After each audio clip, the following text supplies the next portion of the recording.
When it comes to sales, are you the bull or the matador?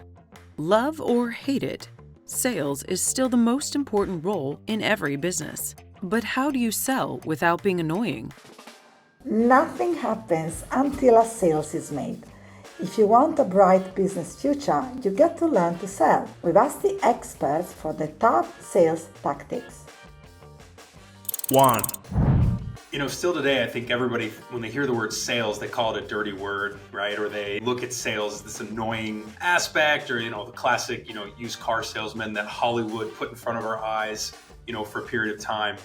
I think at the end of the day, one of the biggest differentiators that I see in a really good salesperson versus a poor salesperson that comes off as annoying is really the person that comes in and says, I'm going to identify needs. I'm going to truly lock in on what the needs of the other person is. And by the way, I'm not going to assume I know the needs. I'm going to ask open-ended questions to capture the needs.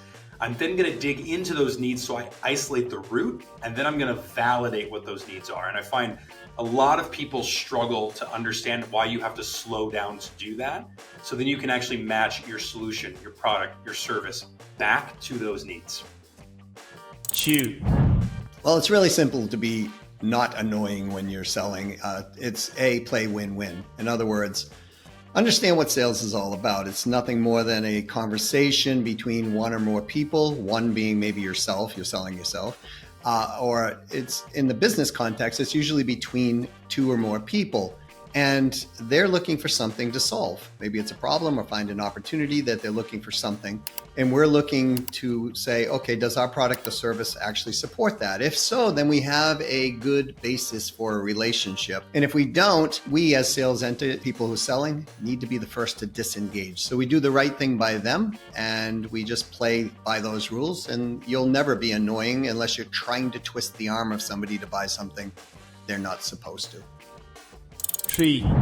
Yeah, I think people try to go and build sales instead of build relationships. It's amazing how many connection requests I get on LinkedIn that in their request has a sales pitch. I didn't hop on LinkedIn to get a sales pitch, and I don't want one that. The fact is, you have something in common with people. And I think it's building that relationship first with those, and then building off that. So, whether it's like, hey, maybe you're interested in investing. If you ever come across something in the franchise space that you want to bend my ear on, happy to be a resource for you. That's not a sell. That's just offering as a resource. Hey, we went to the same college in this area. Thought it'd be great to connect if you need anything in the future. Don't sell, build relationships. And then frankly, if you're delivering actual value and they're actually interested in what you do, the sale will come about. But trying to go too hard, too fast up front is how you really sour people on what it is you do. 4. That is hard to do. I think most sales processes out there are somewhat annoying. A sales process needs to be genuine, it needs to be authentic, it needs to be needs-based, and it needs to be human-centered. It needs to be curious and not assumption. No assuming.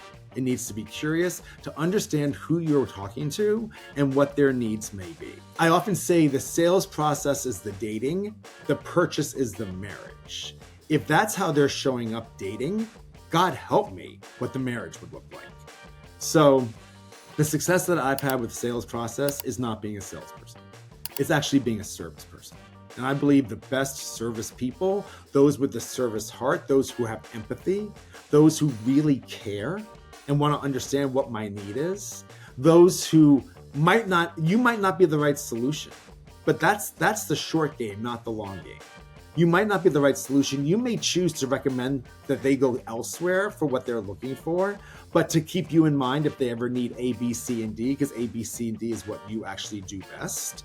That builds relationships. It's all about relationships. We get new customers from relationships that I built 5 years ago. I mean, it really is, you need to care. You need to care. And I think people can see it a mile away. If this is a disingenuous process, if this is a product push versus a needs-based, oftentimes people are out there with one product that they need to sell, and they're going to push it and push it and push it until they find someone who's like, yes, okay, I need that product. That's not a healthy sales process. You need to understand what the person's needs are, and then you need to adjust accordingly.